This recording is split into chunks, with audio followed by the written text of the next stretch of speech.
Welcome to Better Sex, where you get the information and inspiration to create and enjoy your best possible sex life. Join your host, sex therapist Jessa Zimmerman, as she brings you expert guests, helpful tips, knowledge, and strategies to improve your intimate relationships.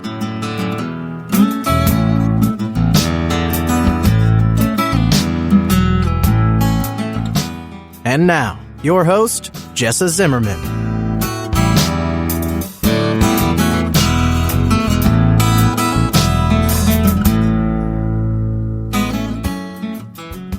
Hey everybody, it's Jessa. Welcome back to another episode of the Better Sex Podcast. So glad you're here today. I think this is going to be a popular episode because this is something I hear about in my practice a lot. And I was so excited to get contacted by this company, Promescent, who reached out because they have a real focus on premature ejaculation. This is something that comes up a lot, whether it is physically kind of induced and people have a proclivity to it based on their physiology, or whether it is anxiety driven, nervousness, hyperarousal, that kind of thing. And it's a real struggle for people. And it's been hard to find ways to treat this besides just sort of cognitive behavioral therapy, trying to talk people through their anxiety and ways to work with their partner. But anyway, today's episode is all about premature ejaculation, how that's kind of defined, how maybe it should be defined, what kinds of impacts it has on people, and then specifically this breakthrough new product that's available as a treatment option that really sort of overcome some of the side effects or the downsides of other ways that people might treat it. I hope you enjoy the show.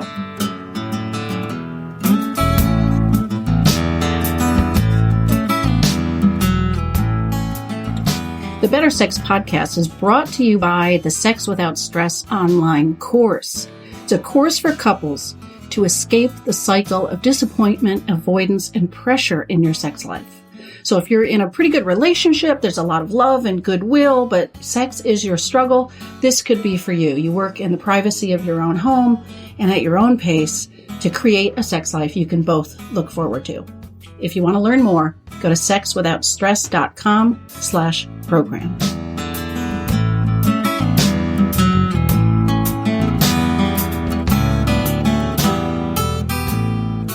All right, Jeff, thank you so much for taking the time to talk to me today. It's our pleasure. So tell me, if you don't mind, start off with a little bit of how you ended up doing this work. How did you get to where you are? You're going to laugh when I tell you this. Okay. So I don't think you even know this about me. I owned a semiconductor engineering business. Then I make a career switch to be the CEO of a company that's a pharma company for sexual matters. And you can imagine people go, wait a second, you own a semiconductor. How exactly did that transition occur? Right. It's relatively simple. I was born and raised in Pittsburgh, Pennsylvania. I was living in Southern California. My next door neighbor and very dear friend was a gentleman by the name of Dr. Ronald Gilbert, who was a urologist at Hoag Hospital, Newport Beach. I was very fortunate. I come from a wonderful family, but we were poor and I didn't have a whole lot. So I moved to California with 2 suitcases, $500. And I was very fortunate, worked and saved my money. And at 53 years old, I had the good fortune of being able to retire. So I retired, sold the biz, was like, okay, I'm going to kick back and enjoy the rest of my life. So I went to see Ron for my yearly PSA physical, the whole thing. He was my doctor, friend. Oh, okay. Yeah. And he says, hey, I developed this new treatment for PE. I'd like your opinion. I know you have excellent, financial and business skills. And of course, me at the time being 53 years old, I go, you developed a treatment for physical education, PE? Yeah, right. I mean, we should explain the PE stands for premature ejaculation. Yes, right? PE stands for premature ejaculation. But at that point, to me, it stood for physical education. When I was in school, you take PE. Right. Like, no, it stands for premature ejaculation. I go, oh, okay, I didn't know that. So we start talking. Now, ironically, literally a week prior to this, I'm watching 60 Minutes. They have a special on counterfeit drugs. And 90% of it was all about the ED drugs. Because if you're going to counterfeit a drug, there's 2 things that are important. A huge market for it and a high price. That way you come in below that, you hit that delta, and there's a big market. So when I'm watching this, I was astounded because they were saying at that point that the ED market was $4 to $5 billion a year in legitimate sales of Viagra, Cialis, Levitra. And there were 1.2 knockoffs for every legitimate sale of a tablet. And these knockoffs are being made in Mexico and in China. I'm like, oh my God, that market's like $10 billion between regular products and counterfeit. So I say to Ron, okay, you have this revolutionary product for PE. How big is the PE market compared to the ED market? So I'm anticipating him saying 5%, 10% as big. He looks at me, he goes, 15% larger. I'm like, excuse me? Wait. Do you realize how big the ED market is? He goes, I'm a urologist. I know exactly how big the ED. I go, that's right. That's right. You know, and I go, that's impossible. He goes, no. He goes, as a matter of fact, 10 to 15% of ED is misdiagnosed PE. And I'm like, how's that? He goes, if a man has acute chronic PE, meaning always over a year, never fails, he goes, he will develop anxiety-related ED. He won't get an erection because his mind knows that getting an erection leads to an unsatisfactory conclusion. So It's like stage fright. I'm like, whoa, that makes sense. So he goes, not only that, he goes, the one thing people need to realize is the clinical definition of PE by the ISSM, which is the International Society of Sexual Medicine, is 90 seconds. You can never have intercourse, masturbation, oral sex, anal sex, anything more than 90 seconds to be categorized as having clinical PE. And I'm like, wait a second. That means if you last 2 minutes, you don't have PE? He goes, no. He goes, not only that. 2 minutes is sort of like average. Exactly. Yeah. Well, here's the crazy part. The average man lasts about 5 minutes. We're not talking PE. We're talking healthy adult male. The average adult male lasts about 5 minutes during sex. Right. The average female takes 18 minutes of thrusting or penetration to achieve climax during intercourse. So a lot of therapists, a lot of urologists call that the arousal gap, the orgasm gap. So even in healthy couples, and then it made sense to me because I go, no wonder there's 5 trillion vibrators in the world.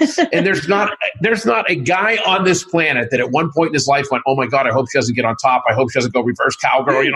I can't last in that position.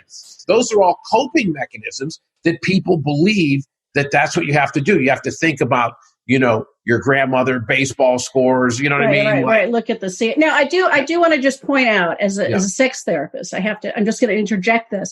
Most women don't have orgasms from penetrative sex. Correct. So I just don't want to perpetuate this idea that if guys just lasted longer, we'd all have this orgasm from thrusting, because that's not what most women have. I was going to say, both clinically, I've learned and been educated from my life experiences. I've also learned that there are some women who are like, I don't know what you're accomplishing here, but at a certain point, this isn't going to do anything. I need a different way of stimulation, whether it's manual or oral. So no, you're 1,000. Right. So I just wanted to throw that out there for the listeners. Intercourse through penetration, but there's a certain percentage you could last for days. So this is not going to matter. Right. So it got to a point where I was really fascinated. So one thing led to another. I had just retired, and I found out that when I retired, I was a lot more boring than I thought, because I had raised my son as a single father, and he had just left for college. So I went from being a single father and running a huge, thriving business all at the same time to retiring, and he left for school. So instead of having 0 free hours, I had 24 hours, 7 days a week. I didn't golf. I didn't take yoga. I didn't do anything except raise my son. I was like, what am I going to do with myself all day? So I ended up investing in the company, and just on my own, I wrote him a business plan, and oh my God, that's pure genius. I go, no, it's common sense. And one thing led to another. They asked me to take over the company. So I took over the company. And so it was not exactly a tried and true route where you go, oh, that makes sense. It was logical that your semiconductor engineering led you into the sex business. So it was a bizarre transition, but it made sense because this was my neighbor. He just wanted some business sense. So on that sense, it really was logical because he just brought someone in with a business mind. He had great developmental and market awareness, but he didn't know how to run a business. Right. I can see the synergy there. He's got the medical, and he's got the treatment, the idea about that. He needs the business mind. In a tragic sense, you absolutely won't believe this. We start taking off, and in 2013, on January 27th, he was murdered in a case of mistaken identity. Somebody who had a prostate surgery 23 years prior decided he was going to kill the doctor that did the surgery, got the name. He went to the VA, and he had the surgery at the Veterans Administration, and he wanted to see the records, and they allowed him to go see the records. And the guy did the surgery. Supposedly his name was Ron Gelhart. Obviously, that's a different person than Ron Gilbert. And he made an appointment. Ron came in thinking he was seeing the last patient of the day on that day, and the guy was waiting in a shooting position and shot him before he realized it was the wrong guy. Oh, my gosh. We, as a society, tend to make more out of people in death than they are in life. It's just who we are. As soon as someone dies, oh, he's the greatest ever. And in some cases, you're like, well, he was good, but don't go overboard. This is the one guy you didn't have to do that with. He was as much of a gentleman. He was a wonderful husband, a wonderful father, a great doctor, a great friend. And, the police had everything on lockdown after this happened for a week. And I know myself and everyone else who loved him was like, this is crazy. The guy didn't have an enemy in the world. Why would this happen?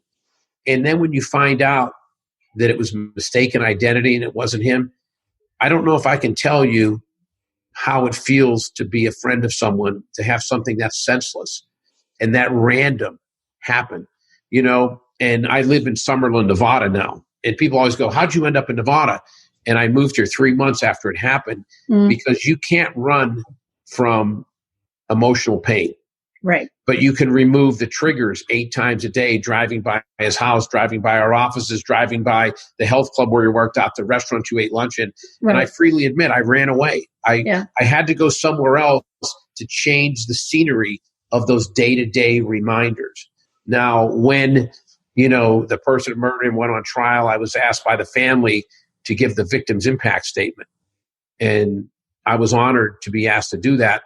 But it was one of the most difficult things I've ever done in my entire life, to stand 8 feet away from the guy that did this and have to address the court for a period of time. And there are still things that you read and dreams that you have and just things that pop in your head that no matter where you're at geographically. So it has been better not to see those same triggers every day, but at the same time, it's been still difficult dealing with this. But and you're continuing to lead the company you guys started together. So doubt, you're involved in this day to day all the time. Every day. And I do this, and one of the reasons I mention this is because it's just about his genius. I'm the business sense, but there's a lot of good business people. There's not very many geniuses that are entrepreneurial that can start a company. And I done this to honor him. And this company's very successful now. And it's a testament to his legacy and the wonderful person, because after this happened, about 90 days right before I moved here, I was sitting at my home office in Huntington Beach, California, and I just happened to Google search his name. I typed in Dr. Ronald Gilbert, and literally all the entries were doctor shot by crazy guy, doctor murdered, and it broke my heart because I said, not only did this guy murder him, he took his legacy. He's no longer a father, a husband, a doctor. He's a doctor shot by the crazy guy. So I'm going to change that so he is known as a wonderful human being who invented a product that changed many people's lives. It was very beneficial. Right. All right, so let's talk about premature ejaculation. I mean, you already said it's sort of defined, at least in the ISSM, as 90 seconds or less, right? Lasting 90 seconds or less before orgasm. I know that in terms of ASEC, the sex therapy community, we're thinking it needs to be coupled with some distress about that. People have different sexual functioning, and if it doesn't bother anybody, it's not a disorder. but exactly. Well, how about this? And I want your opinion as a therapist on this. I think it should be changed to something that is more subjective, where you literally say, if your intimacy with your partner, or in your own mind, if your intimacy can be enhanced by a longer session, longer duration of intimacy, then maybe you should seek help, and you could be classified as someone who would want to seek options to, literally enhance their ability to last longer from an intimacy standpoint, and get away from this hard 115 second, 90 second, absurd definition. I totally agree that there's not a line. Shorter than this, you've got PE. Longer than this, you don't.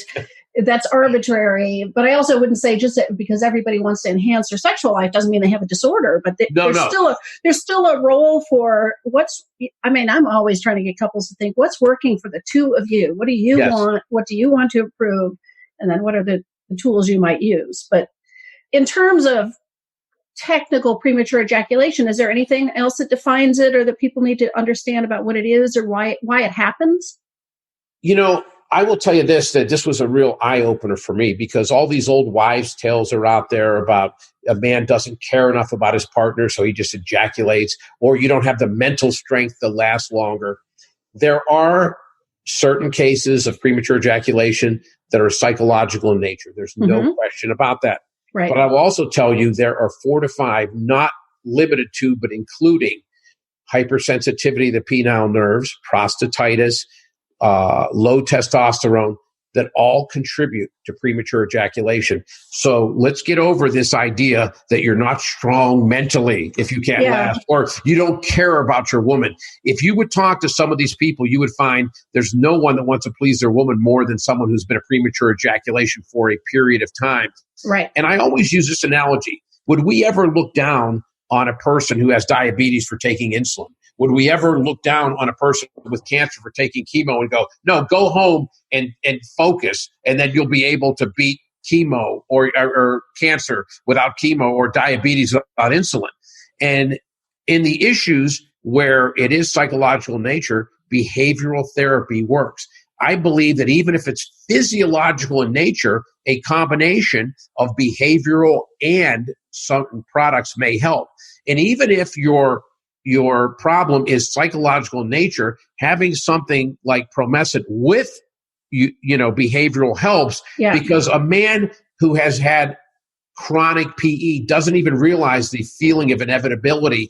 And so to regain that and get that confidence back and then slowly wean off something could be a help as well. So there's no one size fits all. You know what I mean? Right. And there really needs to be education so that people realize all of the different products that are available. One of the things when I took over this company was extremely important for me was to know the options that existed. I literally went and tried every different option. I tried our product. And you're obviously aware of this as a therapist, one of the things that many people used over a long period of time were SSRIs. Now, most non-medical people go, what's an SSRI? Selective serotonin reuptake inhibitor. An antidepressant, yes. An antidepressant, Zoloft, Paxil, Prozac. Right. And they do work. So I had Ron, this was when Ron was still alive. I said, prescribe me whatever dose that they do for PE of one of these. And it was serotonin, serotonin. It's, I think, Zoloft, Yeah. So he gave me the low dose of that. So I took it, and it does work. You literally could last forever. As a matter of fact, after 8 days or 9 days, I literally could not ejaculate. I'm like, wait a second, I was going to say, not only do antidepressants, sometimes have this, they delay orgasm, but sometimes it makes it hard to get erect, or sometimes it makes it hard to even get to an orgasm at all, right? Here's the next thing, okay? So after a week or 8 days, I literally could not finish. I'm like, wait, I put all this work in. Okay, I'm finishing. Okay. But the worst part was then the second week, I literally lost my libido. Yeah. I'm not kidding you. I literally, if someone would have said, here's a Victoria's Secret supermodel, comes walking in your house in a trench coat, she's naked with a ham sandwich, I'd say, give me the ham sandwich. It was like someone took my libido, put it in a garment bag, and threw it in the back of the closet somewhere. Right. And then I started getting dry mouth. Literally, it felt like someone put a blow dryer in my mouth. And I started having like nausea. If you're not depressed, the side effects of being on an antidepressant, I think personally are worse than PE. Yeah. So you have to make that choice. If you have severe PE, do I want to go through all the side effects? So I literally said to myself, that's when I invested in the company and took it over. I went, wait a second, if these are the options out there and I use this and it works without those side effects, I love this company. I love these products.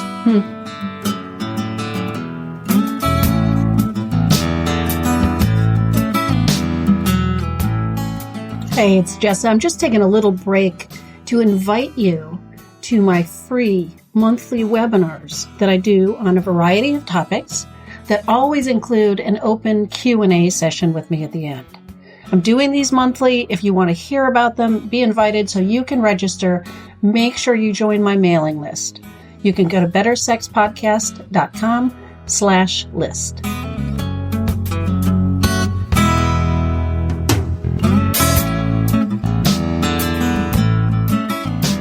Could you speak to what are the impacts of PE? On the men that are experiencing this, on the relationships that they're in, like what are the kinds of things you hear from people that are struggling? absolutely a complete lack of confidence that not only spreads from the bedroom into all aspects of life.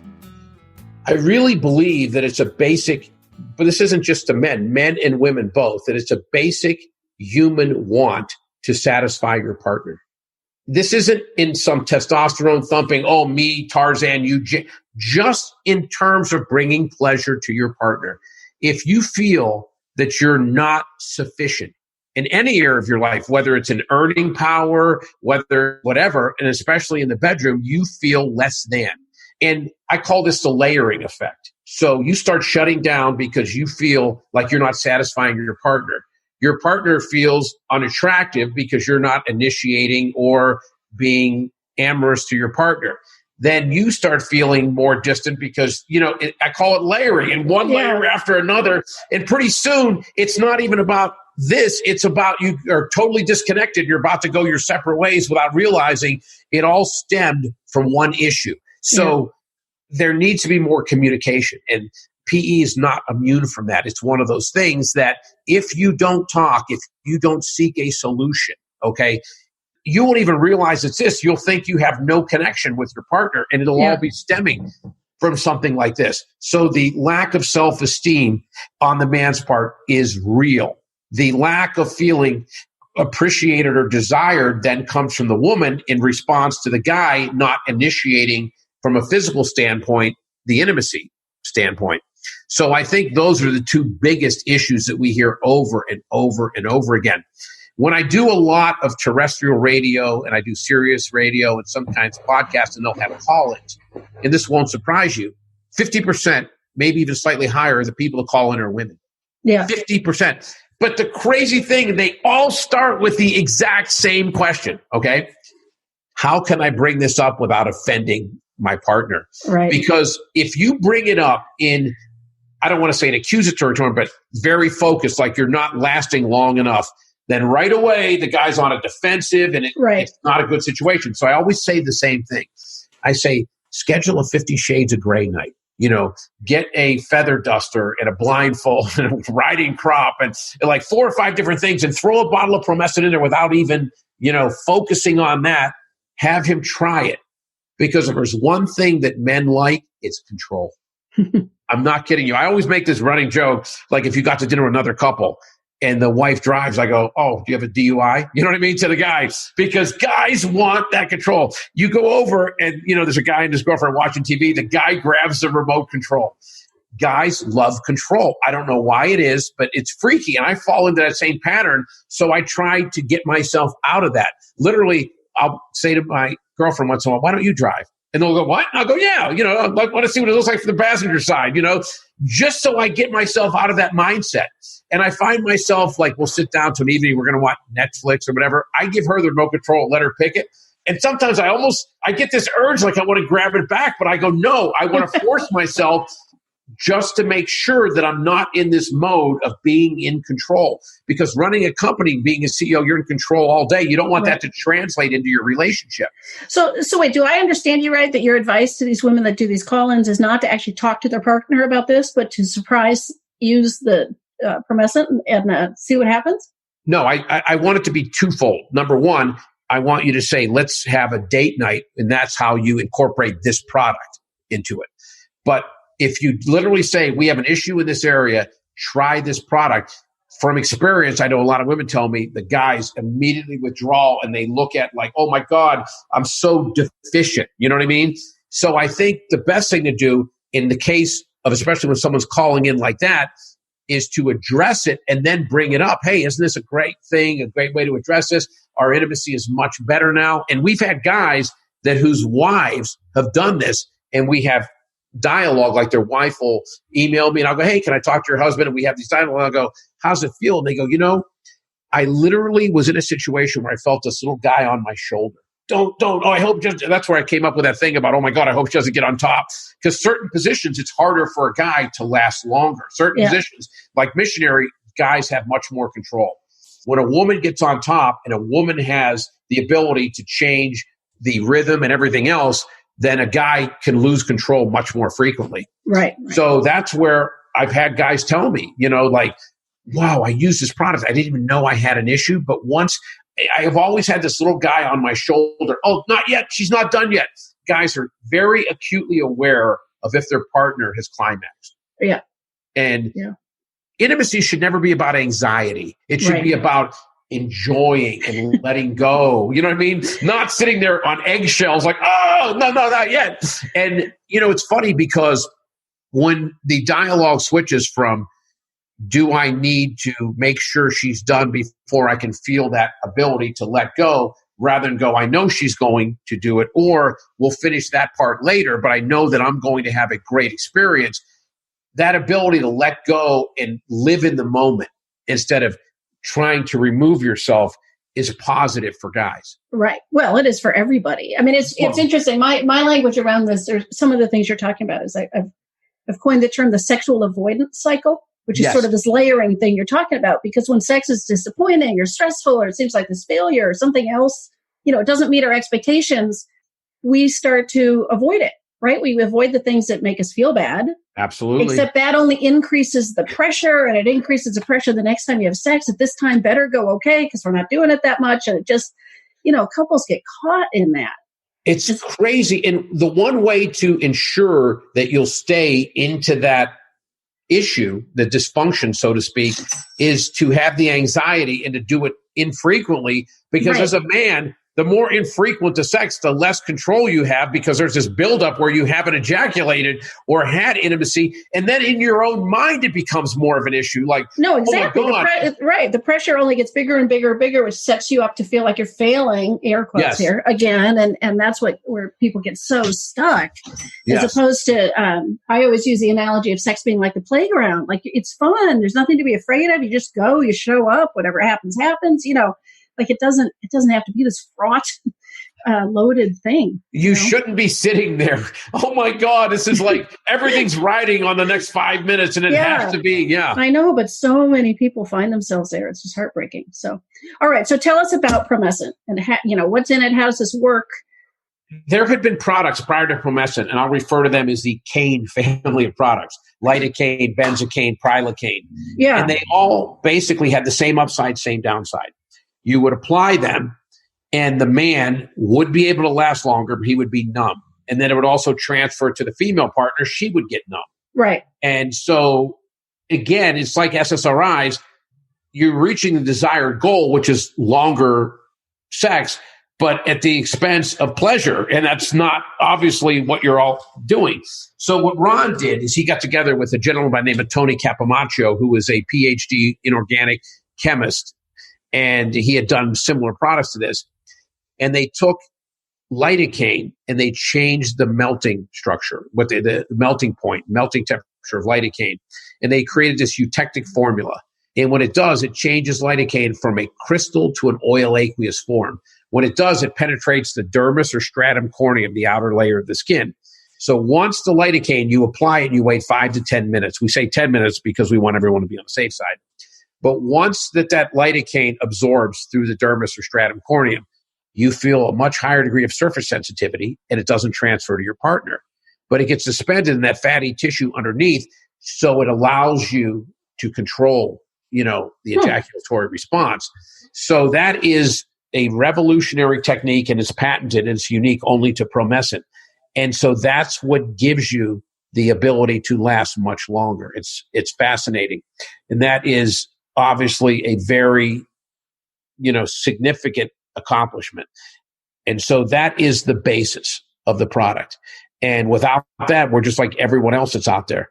And so we face the battle where people see, oh, it's a lidocaine-based product. Oh, it's another one of those lidocaine or, cane products, without people realizing it. That's why it's so important, instead of running a 30-second commercial or a banner ad, is to be with educators like yourself who understand and have people to come to them because they know that they're not running 40-second commercials all throughout the thing, and they're really in this for the education, for the betterment. And I always tell people we're a couples therapy. We're not all about a man just lasting longer, because the reason you want to last longer is to have better intimacy with your partner, whoever that may be. Right. So it's extremely important that we get the ability to explain the viability and the credibility. We're in the protocol of 2,200 urologists, meaning that if you go in to see these urologists by name, in their protocol, it names Promescent as the way to treat PE. We're extremely proud of that. We have a clinical survey, which was done by the University of Kentucky Sexual Wellness Center, Dr. Kristen Mark. I don't know if you know Kristen. She does a lot of research. So we conducted, and these things are very expensive, but they're very worthwhile to have an IRB, which is Institutional Review Board, IRB certified, which means they look at the protocol of your study and say, yes, this is a significant study. And then we have statistically significant results, which means the results are so dramatic it can't be an outlier. There has to be a clinical reason why people are deriving the benefit that they do. So that was a revolutionary day in our development to have an IRB certified statistically significant clinical trial. We're very proud of that. Yeah. So that gave us a lot of credibility in the therapist area. And then from there, Laura Berman and Ian Kerner and a lot of these people, Justin Laymiller, got involved with us because they were, whoa, these guys actually have clinical studies. I mean, we're very proud of that. I hate to keep, pounding my chest on that one, but that was my idea. And people go, that was genius. And I go, no, I followed the logic when I saw Viagra came out. They did clinical studies for viability and efficacy. Right. And so you get that. And then since we're OTC, we're not a prescription, we're over the counter, people don't have to see physicians. So we can't just rely strictly on physicians, because even these days with Roman and Hims and, all these online pharmacies and doctor visits now, a lot of people are self-diagnosing and doing it online.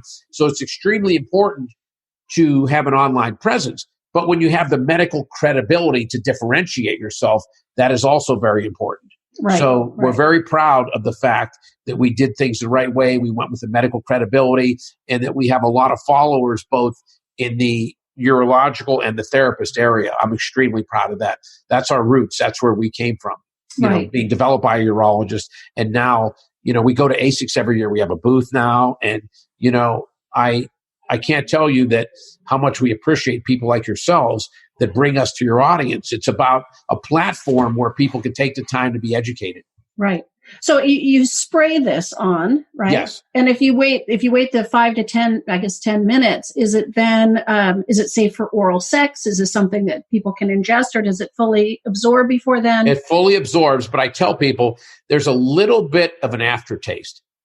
And that's the last thing you want is someone going, wait a second, what is going on here? So maybe our next development needs to be some sort of flavored well, don't laugh. Right? We're working on 2 different ones right now, and we're very close to having one that's totally neutral. Because believe it or not, this breaks my heart to hear this, but it's just a fact that a lot of men will say, I don't want my partner to know I'm using this. Do you have anything that's... And, to me, you should never inject anything into your intimacy without fully sharing it with who you're intimate with. Yeah. But I alone can't change the norm and society we live in. You know what I mean? And so that's one thing. Now, the flavor, I shouldn't say flavor, the scent it is right now is very medicinal. It almost smells like Listerine. You know what I mean? Yeah. Something like that. So it's not bad, but there is a definite scent to it. So we're working with a coconut flavor, believe it or not, for the one that will be flavored. Yeah. And, that seems to be, we've run it by some of our existing customers. Hey, which one of these would you prefer? And that seems to be the one. There's a citrus. Those 2 are running kind of like, we sent out like 4 different ones. It's like 40, 40, and then 10 and whatever. So those 2 are like neck and neck for the ones that people prefer out of the ones that will have a scent to it. Right. Okay, makes sense. So where can people find you, learn more? Where do they go? We're all over the place. The name of the product is called Promescent, Promescent, and it's at www.promescent.com. We are obviously on eBay. We're on Amazon. We're in Target. We're on our website. We're on Walmart.com. But I always suggest to people start at our website because it's very educational. So if you go to the Promescent website, you'll be able to educate yourself. Plus, you put in your zip code, it'll show you which Targets near you carry it, which independent. We're also in a bunch of independent pharmacies, which I didn't mention, and also a bunch of urologists and some therapists actually carry it right in their office. Right. So what'll happen if you go to our website, even if you want to buy it elsewhere, put in your zip code, it'll show you all the places locally where you can pick it up. It'll show you all the places where it's at online. Plus, there's an educational video about this and other products. We have lubes, we have condoms, we have a product called VitaFlux. So there's a number of products there, but you can be educated on this product with some videos. So I suggest starting there, even if you want to buy it elsewhere from Target or independent pharmacy or a therapist, go and get the education first to make sure this product meets your needs or expectations, to learn as much about it. This is about education. Right. The more education, the more facts that you have, the better. There's videos of people who've actually used the product before. There's videos of therapists and urologists talking about, how they've incorporated it into their practice, those types of things. So I suggest start at www.promescent.com. And then even if you want to buy it on Amazon, eBay, Target, go there. But learn as much about the product as you can prior to making a decision. Don't just rush on and go, this is the best thing ever. Go and learn about it. And, the one thing we suggest, we're very proud of this, our contraindication lines. We've had no significant calls in 2 million bottles over 8 years. But if you have an allergy to lidocaine and all this stuff is on there, then you will develop some itching and redness. It's not anything catastrophic. Right. But we want you to be aware of that in case you do have a lidocaine allergy prior to purchasing Promescent. Right. And then I guess I would put in a plug to people that are listening that if it's not as simple as the spray, if the intimacy issues go deeper or people need help talking about it or whatever, consider a therapist. Like this could go hand in hand. So, it goes hand in hand. We have a resource finder, a physician finder on our website, and it incorporates both therapist and urologist. And that's one thing, even if you find something and you go, I think this might, and you want that extra level of confidence, you can go to our site and look for a urologist or a therapist in your area. This is a serious part of life. Intimacy is a huge part of your life. If you're not 100% confident, go see someone. You know what I mean? Yes. I laugh. People go to the gym. They have a personal trainer. We have life coaches. Real estate agents have sales coaches, okay? For something as serious as your health or your intimacy, it doesn't hurt to go to a doctor, you know what I mean? Or a therapist and say, hey, this is what I'm planning on doing. Would you give me any suggestions? Yeah. And, I think as a society, we've moved way past the idea that, going to a therapist means that you have mental issues, okay? Right. Everyone, whether they're chronic or even short term, sometimes needs a little bit of advice how to get over something, especially something like this. One thing I want to mention too is that we're always open to working in conjunction with clinical studies and, new things that go on, because it's extremely important for us to embrace the medical community. They helped us get to where we're at, and they also are in positions. Maybe there's things that we aren't aware of yet that we can learn from them. Right. And if we can partner with them, if we can do clinical studies on different aspects with them, it's the best thing for us. Yeah. And we, like I said earlier when we chatted, I can't tell you how much I just appreciate the ability to speak to your audience. No, thank you so much for taking the time to do so. I'm happy to get the message out. So. It's our pleasure. I have a code here. I was going to give your listeners a discount. Oh, yeah.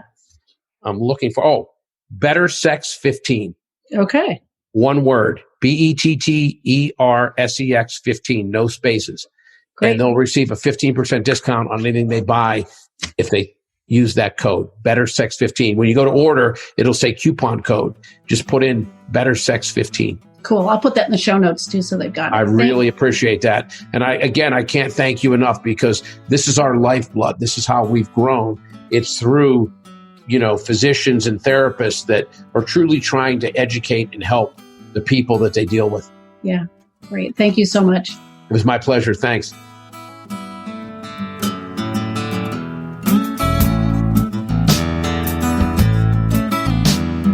You've been listening to Better Sex. Please visit our website, bettersexpodcast.com, for show notes and additional episodes.